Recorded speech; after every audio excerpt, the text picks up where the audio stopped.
Azərbaycan Respublikasının Prezidenti İlham Əliyev və birinci xanım Mehriban Əliyeva Ağdam rayonuna səfər ediblər. Dövlət başçısı Azərenerji Açıq Səhmdar Cəmiyyətinin Ağdam Qovşaq yarımstansiyasının açılışında iştirak edib. Azərenerji Açıq Səhmdar Cəmiyyətinin prezidenti Baba Rzayev dövlət başçısına stansiyada görülən işlər barədə məlumat verib. Dövlət başçısı Ağdam Qovşaq yarımstansiyasını işə salıb.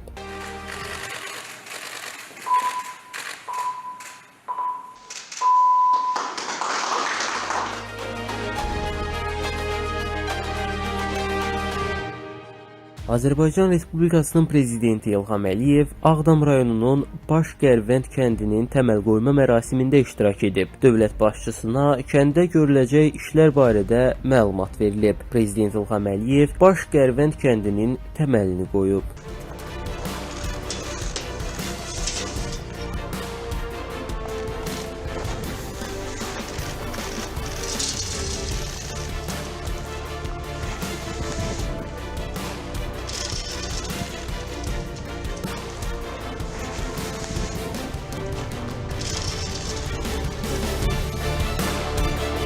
Daha sonra Prezident İlham Əliyev Bərdə-Ağdam avtomobil yolunun açılışında iştirak edib. Dövlət başçısına görülən işlər barədə məlumat verilib.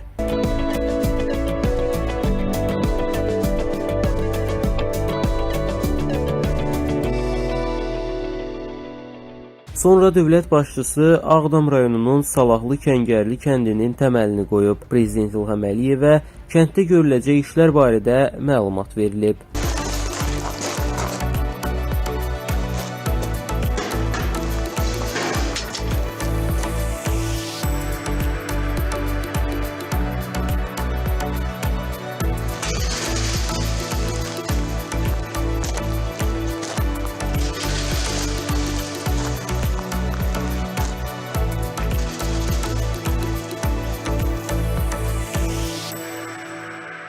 Azərbaycan Prezidenti İlham Əliyev və birinci xanım Mehriban Əliyeva Ağdam rayonunda Xaçınçay su anbarının təmiri bərpadan sonra istifadəyə verilməsi mərasimində iştirak ediblər. Dövlət Su Ehtiyatı Agentliyinin sədri Zaur Mikhaylov görülən işlər barədə dövlət başçısına və birinci xanıma məlumat verib.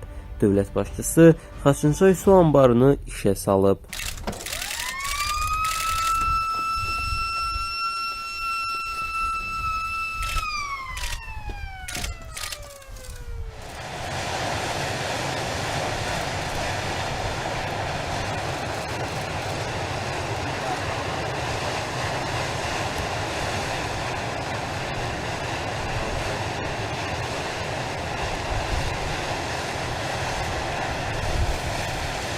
Sonra Prezident İlham Əliyev Ağdam rayonunun Qiyaslı kəndinin təməlini qoyub.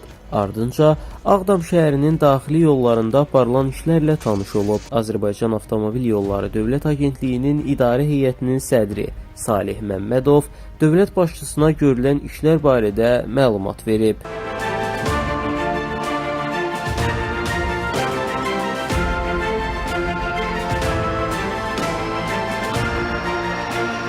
Ağdam səfəri çərçivəsində Prezident İlham Əliyev və birinci xanım Mehriban Əliyeva Ağdam şəhər mərkəzi parkının təməlinin qoyulması mərasimində iştirak ediblər. Dövlət başçısına və birinci xanıma parkda görüləcək işlər barədə məlumat verilib. Prezident İlham Əliyev Ağdam şəhər mərkəzi parkının təməlini qoyub. Sonra dövlət başçısı və birinci xanım mərkəzi parkın ərazisində ağac əkiblər.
Daha sonra Prezident İlham Əliyev və birinci xanım Mehriban Əliyeva Ağdam şəhərində İmarət kompleksində aparılan təmir bərpa işləri ilə tanış olublar. Dövlət başçısına və birinci xanıma görülən işlər barədə məlumat verilib.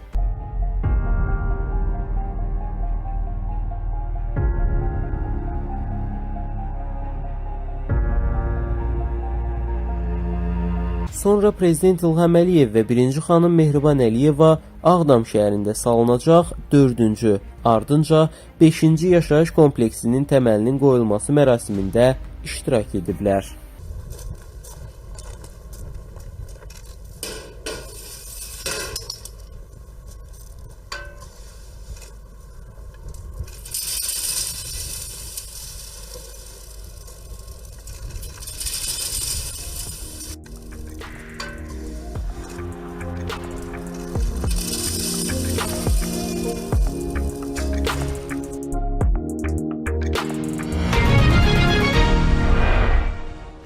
Avropa ölkələrində Qərbi Azərbaycan icmasının nümayəndəliklərinin yaradılması nəzərdə tutulub. Qərbi Azərbaycan icmasının İdarə Heyətinin sədri, Milli Məclisin deputatı Əziz Ələkbərli bununla bağlı icmanın ümumi yığıncağında bildirib. Hətta Fransa, Niderlandda Qərbi Azərbaycan icmasının nümayəndəliklərinin rəsmi şəkildə dövlət qeydiyyatından keçirilməsi də diqqətə çatdırılıb. Əziz Ələkbərli açıqlamasında bu ilki səfərlərdə xarici ölkələrdə kifayət sayda Qərbi Azərbaycanlı olan şəxslərin yaşadığının şahidi olduğunu da qeyd edib. Elə buna görə xüsusən Türkiyənin Ankara, Iğdır, Qars, Manisa ərazilərindən də Qərbi Azərbaycana köçmüş şəxslərin olduğunu da diqqətə çatdırıb. Həmin şəhərlərdə festivalların keçirilməsi nəzərdə tutulub. Qərbi Azərbaycandan olan soydaşlarımızın siyahıya alınma prosesi də artıq yekunlaşıb. İcmanın İdarə Heyətinin sədri jurnalistlərə açıqlamasında 250 mindən çox şəxsin adı olan siyahının artıq təqdim edildiyini, həmçinin yaxın zamanda bununla bağlı ictimaiyyətə geniş məlumat veriləcəyini də xüsusilə vurğulayıb. İcma ötən əsrdə 4 dəfə deportasiya olunan soydaşlarımızın və onların varislərinin öz doğma torpaqlarına geri qayıdışı ilə bağlı fəaliyyətini qarşıdakı 2024-cü ildə də davam etdirəcək. Bu ədalətsizliyin aradan qaldırılması üçün səylərini əsirgəməyəcək deyə Əziz Ələkbərli növbəti ildə icmanın qarşısında duran prioritetlərin müəyyən edilməsi ilə bağlı illik ümumi yığıncaqda vurğulayıb. Sonda Qərbi Azərbaycan icmasının saytı Vestaz.org-un təqdimatı baş tutub. Səkinə Yusifli, Qərbi Azərbaycan televiziyası.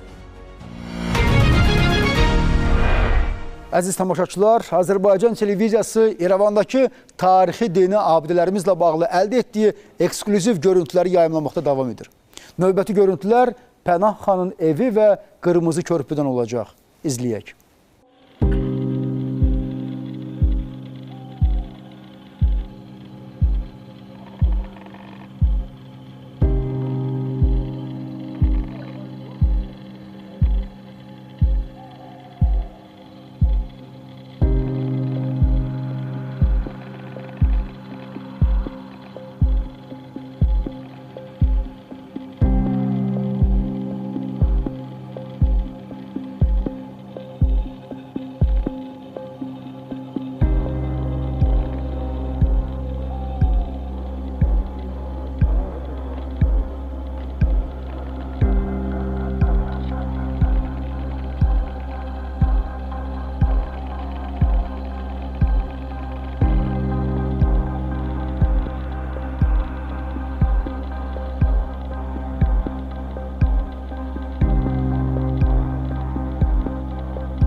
Şairlər deyirlər ki, zaman ən yaxşı müəllimdir. Yetər ki, ona hörmət edəsən, dəyərləndirəsən və istədiyini ondan ala biləsən.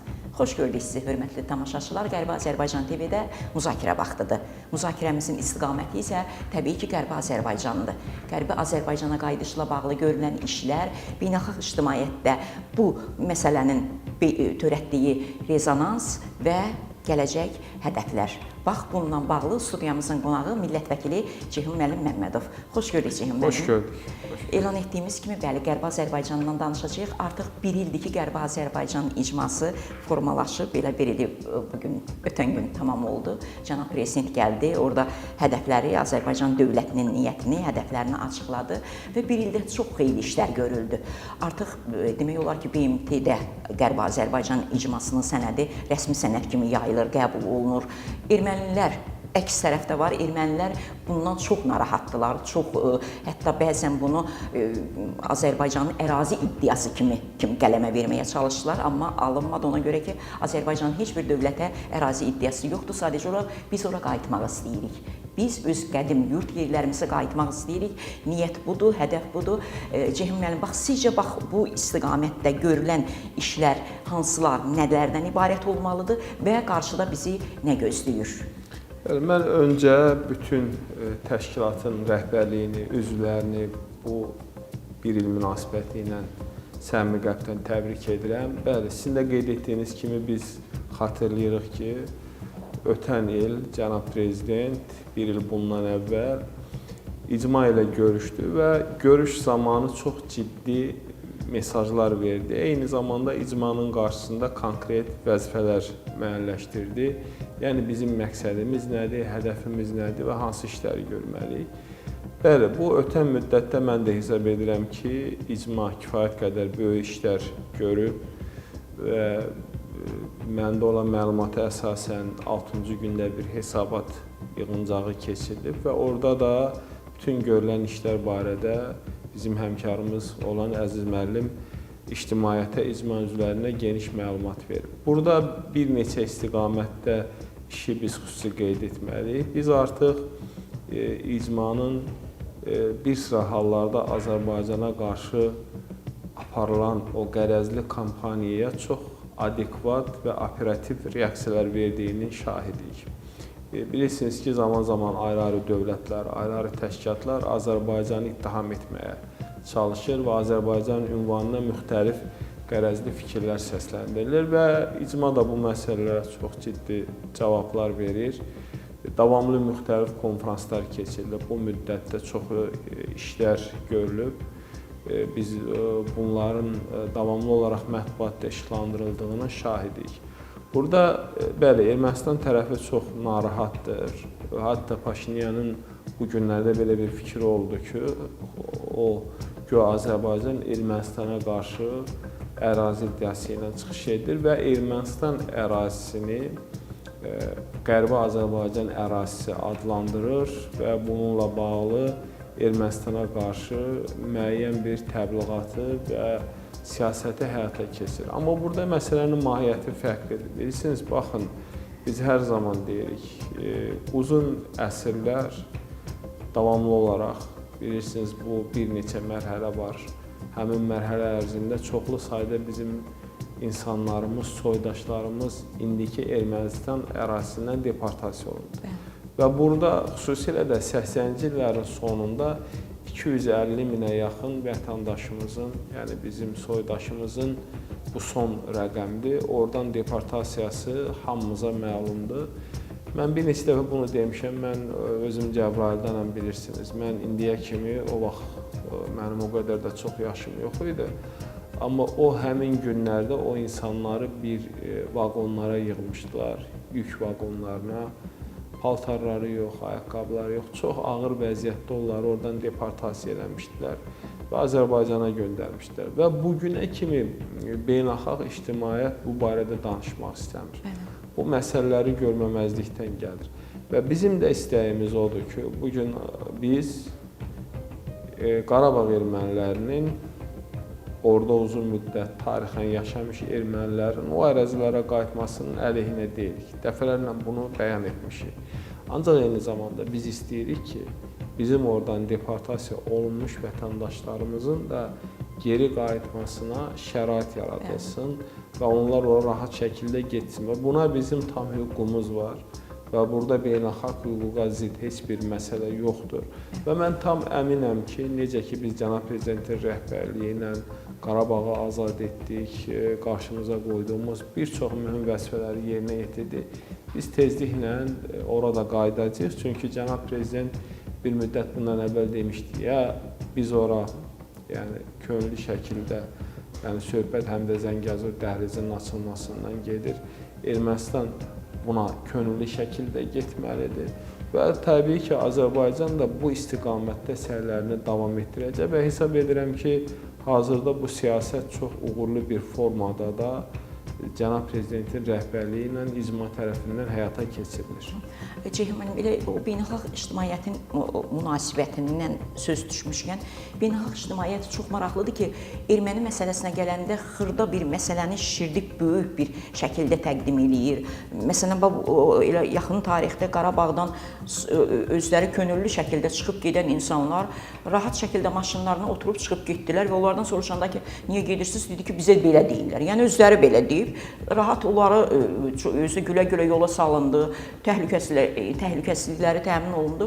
Amma bizimki əks tərəf, bizim Qərbi Azərbaycandan soydaşlarımız hansı şəkildə vaqonlara sıxışdırılmış, ayaqyalın, baş açıq, heç nə götürmədən belə evlərini nə zülmlə gəlib Azərbaycana çıxmışlar. Yəni bir tərəfdə təzyiqlə, təhdidlə, digər tərəf rahat şəkildə. Amma buna qalanda Qarabağdan gedən ermənilərlə bağlı nə qədər ajotaj törətdilər, nə qədər səs-küy saldılar. Azərbaycana gələndə bu məsələdə çox sükutla keçirilir. Yəni biz ikili standartların nümunəsini görürük. İndi Qarabağa ermənilərin qayıdışını istəyirlər, tələb eləyirlər. Amma Qərbi Azərbaycana hansı ki, təkcə son 100 illikdə 4 dəfə bizim soydaşlarımız oradan deportasiya olunublar. Onlarla bağlı məsələdə heç də bir mənalı deyil fikirləri. Bax, bu da bir ikili standartların daha bir nümunəsi. Bir mənalı bilirsiniz, yəni biz bu barədə indi Azərbaycan cəmiyyətində çox müzakirə aparmışıq. Bu özünü açıq şəkildə göstərir. Bəli. Yəni onlar bu kimi məsələlərdə özlərini korluğa və karlığa vururlar və onlar çox riyakar bir siyasəti həyata keçirirlər. Yəni burada artıq biz indi ikili standartlar deyirik, qərəz deyirik. Yəni bir var Azərbaycanın yanaşması, sizin qeyd etdiyiniz kimi, biz heç kimi Qarabağdan çıxartmamışıq. Bəli. O bir məqsədli plan idi. Qərbin Ermənistanla birgə layihəsi idi ki, onlar Qarabağda yaşayan erməniləri təhrik etdilər ki, siz mütləq o əraziləri tərk etməlisiniz. Və biz onu televiziyalarda da gördük. Onlara sual verilir ki, siz niyə gedirsiniz? Onlar deyirlər ki, bizə dedilər çıxın, biz də çıxırıq. Bəli. Və onlar gələcəkdə bunu Azərbaycanın əleyhinə çevirmək istəyirdilər ki, güya biz orada soyqırım törətmişik, güya biz orada ermənilərə qarşı Azərbaycan hansısa addımları atıbdır, amma prosesin təhlili və Azərbaycanın yanaşması onu göstərir ki, bizim elə bir hədəfimiz və məqsədimiz oldu. Amma bir fakt belə tapa bilmədilər. Yəni bizim elə bir hədəfimiz, məqsədimiz olsa onu edərdi. Amma bir də digər tərəfdə 90-cı illərdə həmin bax o Qarabağda bizim başımıza gətirilən müsibətlər var, faciələr var. Onları da onlar görməməzlikdən gəlirlər. Yəni iki məsələni müqayisə etdikdə bir vəhşi Ermənistan, beynəlxalq hüququ pozan, Xocalını törədən və digər addımları atan və digər tərəfdən isə Azərbaycan hansı ki uzun müddət inteqrasiyadan danışdı. Bugün də Azərbaycan bir sayt yaradıb, hansı ki Ermənistan bloklayıbdır və bugün də biz deyirik ki, kim yaşamaq istəyirsə gəlsin. Və ya bugün Qarabağın özündə yenə də az da olsa ermənilər yaşayır. Və onlar bizim diqqətimizlə, qayğımızla tam əhatə olunublar. Amma digər mənzərə nədir? Ermənistanda bugün bir dənə də Azərbaycanlı yoxdur. Bir nəfər Azərbaycanlı yoxdur. Ümumilikdə Azərbaycanda 30 min erməni bu dəqiqə rəsmi olaraq yaşayır. Əlbəttə yaşayırlar və onların hüquqları da qorunur. Onlarla bağlı bir dənə də dözümsüzlük faktı halı yoxdur. Amma digər tərəfdə isə baxın, Ermənistan hansı ki, yəni 1905, 1906, sonra 47, yəni o 40-cı illərin sonlarında, 50-ci illərin əvvəllərində törətdikləri bununla bağlı bir dənə reaksiya yoxdur. Bununla bağlı bir münasibət yoxdur. Misal üçün biz deyirik ki, bizim insanlarımız öz doğma yurtlarına qayıtmalıdır. Heç bir reaksiya yoxdur. Dəfələrlə məscidlərimizin dağıdılması, qəbirlərimizlə bağlı süjetlər gedib, faktlar açıqlanıb və bunların heç birinə reaksiya yoxdur. Və bu da onu göstərir ki, onlar yalnız Ermənistanı dəstəkləyirlər və onlardan hansısa ədalət gözləməyin də mənası yoxdur. Çünki onlara bu sərf edir. Onlara bölgəmizdə güclü Ermənistan lazımdır ki, gələcəkdən ondan Azərbaycana qarşı və digər bölgə dövlətlərinə qarşı istifadə etsinlər. Ceyhun müəllim, elə söhbətimizin əvvəlində zamandan danışdıq. Zaman ən yaxşı müəllimdir. Bəli, bax, indi zaman, şərait yetişib ki, Qərbi Azərbaycanlılar öz yurt yerinə qayıtmaları üçün demək olar ki, şərait, münbit şərait var. Və bununla bağlı da görülən işlər də onu deyir. Gec-tez, yəni beynəlxalq ictimaiyyət bunu qəbul etməlidir və etməyə başlayıb. Bayaq elə dedik, BMT-də artıq Qərbi Azərbaycan icmasının sənədi rəsmi sənəd kimi yayılır, qəbul olunur. Bundan başqa bu yaxın zamanda elə dekabrın əvvəllərində möhtəşəm bir tədbir keçirildi. Dünyanın neçə 40-dan artıq ölkəsindən bilim adamları gəldilər. Qərbi Azərbaycanla bağlı tarixi faktlardan, yəni bütün bunlar hamısı sənədlər ortaya qoyuldu. Yəni ortada bu qədər faktlar varkən imkan var ki, Qərbi Azərbaycanın həqiqətləri bütün dünyaya çatdırılsın. Bütün dünya artıq gec-tez bu reallığı qəbul etməlidir. Bura bizim yurt yerimizdir, qayıtmalıyıq. Yəni başqa yönü yoxdur. Bu qədər insanın öz ata-baba yurduna niyə getməsin? Niyə öz doğmalarının məsələn qəbrini ziyarət etməsin? Bu həm də bir insan haqqıdır, insanlıq haqqıdır. Yəni gec-tez bunu qəbul edəcəklər. Yəni biz buna hədəflənmişik. Necə düşünürsünüz? Bax, bu hədəfə çatmaq üçün işlər görülür və daha nə işlər görülməlidir sizin fikrinizcə? Burada demək, bəli, bugün ümumi götürdükdə Azərbaycanda bununla bağlı, nəinki Azərbaycanda, ümumiyyətlə dünyada Azərbaycan tərəfindən beynəlxalq təşkilatlar müstəvisində biz güclü bir hərəkatın başlanıldığını görürük. Siz biraz bundan əvvəl qeyd etdiniz, BMT-nin sənədi kimi yayılması bu nə deməkdir? Demək, bu qəbul edilir və bu müddətdə də həm Azərbaycanda, həm Türkiyədə, bəzi Avropa ölkələrində artıq Qərbi Azərbaycanla bağlı müxtəlif konfranslar, müxtəlif tədbirlər görülür və həyata keçirilir. Və bu elə bir prosesdir ki, bunun qarşısını Ermənistan bir mənalı olaraq ala bilməyəcək. Biz əlavə nə etməliyik? Biz yəni bu başladığımız formada işə davam etməliyik. Beynəlxalq müstəvidə səylərimizi daha da gücləndirməliyik. Yəni beynəlxalq təşkilatlarla, BMT ilə, Avropa İttifaqı ilə və digər qurumlarla bizim sıx bu istiqamətdə işlərimiz davam etməlidir. Bu həqiqətləri bütün dünyaya çatdırmağa çalışmalıyıq. Yəni burada həm hüquqi müstəvidə proses getməlidir, faktlar aşkarlanmalıdır. Biz çalışmalıyıq ki, daha çox bu qurumun sənədləri BMT-nin sənədi kimi yayılsın. Eyni zamanda həm Azərbaycan daxilində, həm xaricdə bu faktları davamlı olaraq ortaya qoymalıyıq və bu hüquqları tələb etməliyik və eyni zamanda da təşkilatlanma, mən hansı ki bunu bugün görürəm, bölgələrdə, ayrı-ayrı istiqamətlərdə bununla bağlı sıx işlər gedir və hesab edirəm ki, bütün bunlar bizi mütləq o məqsədimizə doğru aparır. Yəni həm hüquqi müstəvidə, həm beynəlxalq müstəvidə, həm də daxildə müəyyən ki addımlar atılır. Bunlar artıq bizə çox geniş imkanlar və fürsətlər yaradır.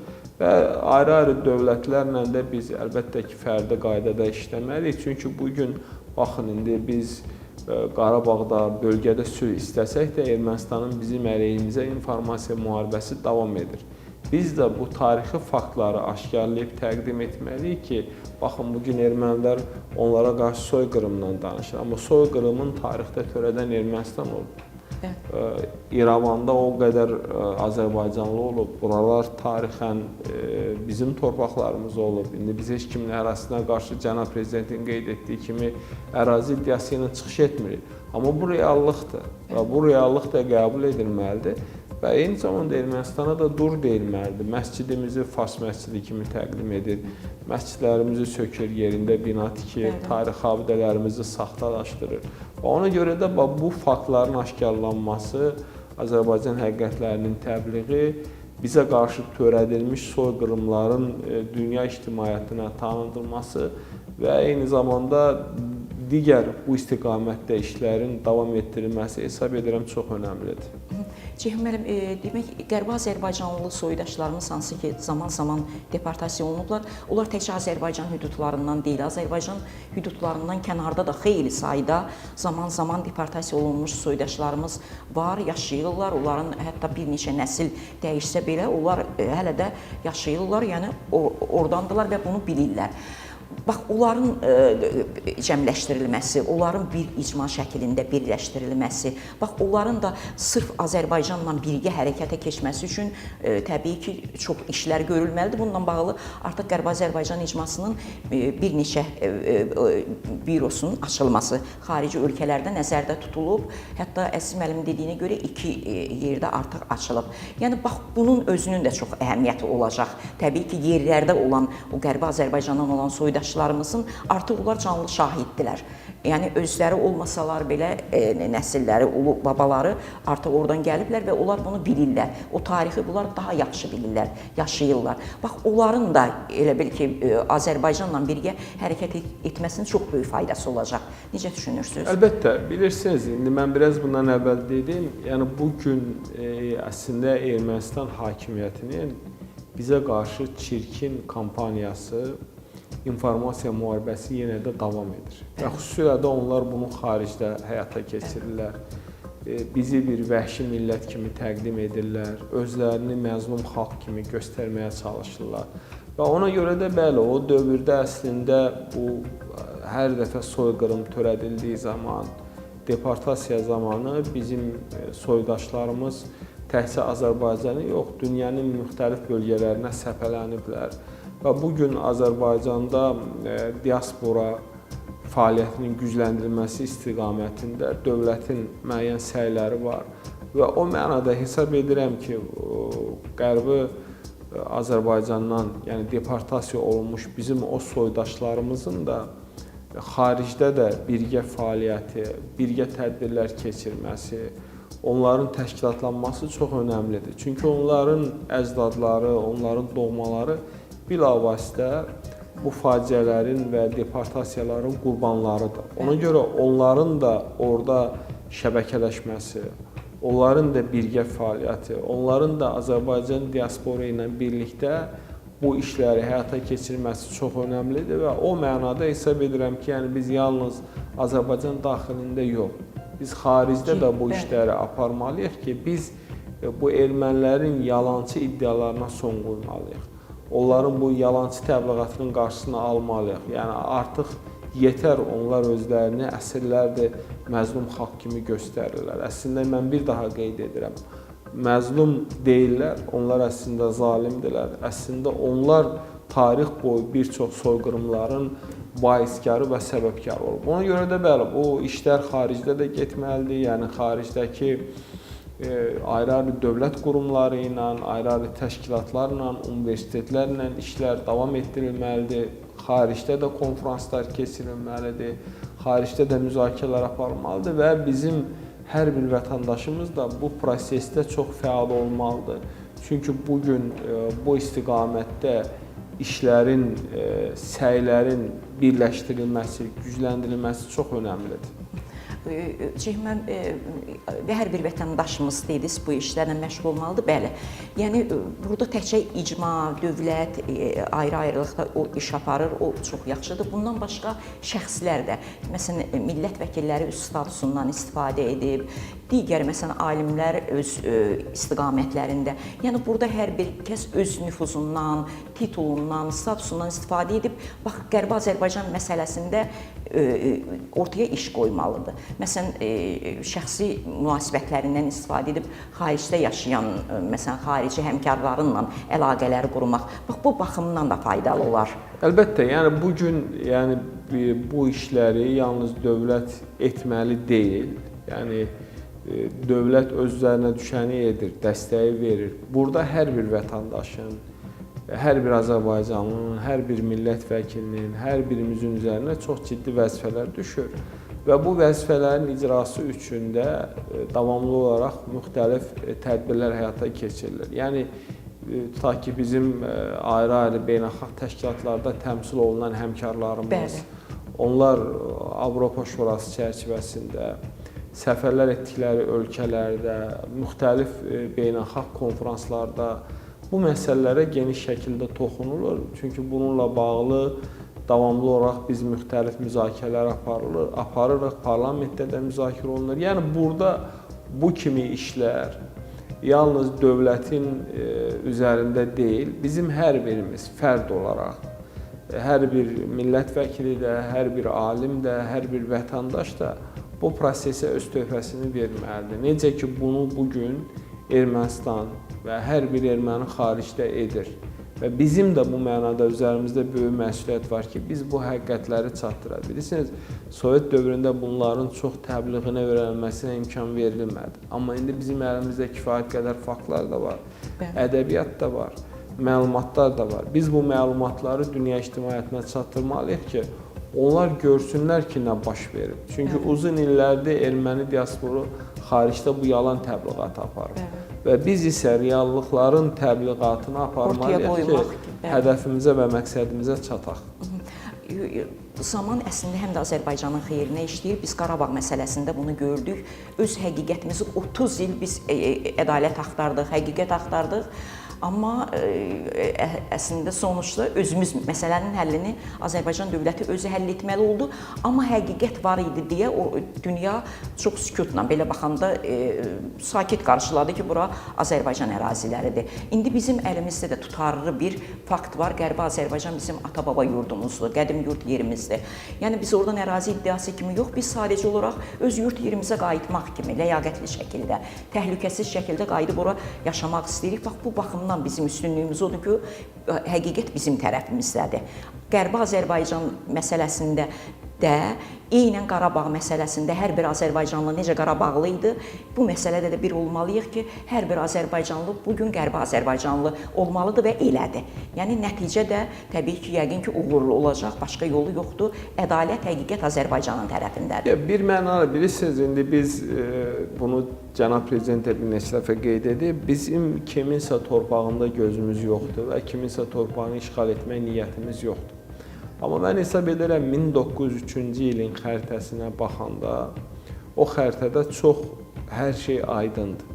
Yəni ümumiyyətlə bu bölgədə Ermənistan dövlətinin olmaması, bu bölgədə daha çox bizim olmağımız və digər məsələlər var və indi biz bir daha onu xüsusi qeyd edirik ki, biz hazırda Ermənistanın BMT çərçivəsində təsdiq olunmuş ərazilərinə hansısa bir iddia irəli sürmürük. Amma buna yanaşı biz bu həqiqətlərin danışılmasından, yayılmasından, təbliğindən də çəkinməməliyik.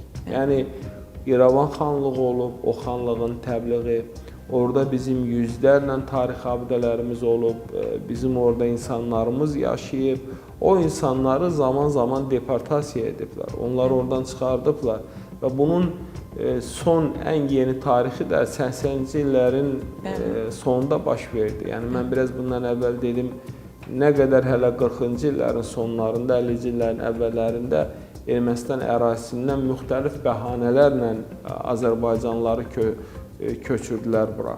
Yəni və nə qədər bizim ərazilərimiz ermənilərə verildi və bu həqiqətlər danışılmalıdır, bu həqiqətlər deyilməlidir və biz bunu təbliğ etməliyik və burada da bundan biz çəkinməli deyilik. Yəni bizim tam haqqımız var ki, soruşaq ki, Niyə o ərazilərin adları saxtalaşdırılıb? Niyə o tarixi abidələr dağıdılıb, məscidlər dağıdılıb?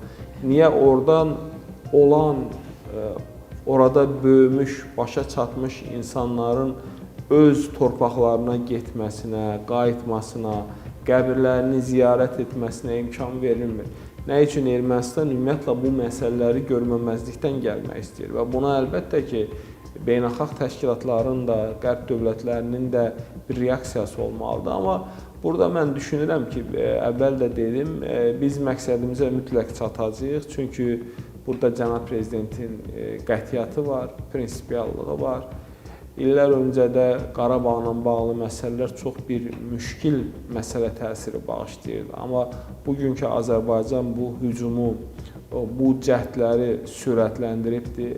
Bugün Azərbaycan öz hüquqlarını tələb edir. Hesab edirəm ki, bizim məqsədimizə çatılacağımız günə də o qədər az qalıb ümumiyyətlə və biz mərhələli şəkildə məqsədlərimizə doğru gedirik. Yəni bir müddət bundan öncə heç kim düşünməzdi ki, bu sənəd BMT sənədi kimi yayımlana bilər.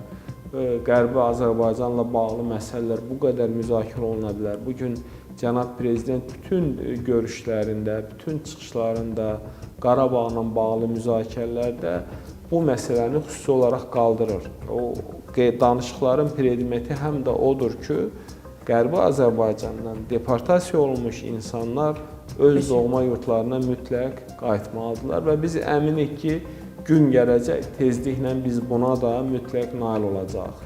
İnşallah mütləq nail olacağıq. Yeni dünya düzəni formalaşır, yeni bir çox bu ifadəni işlədirlər ki, dünya format olunur.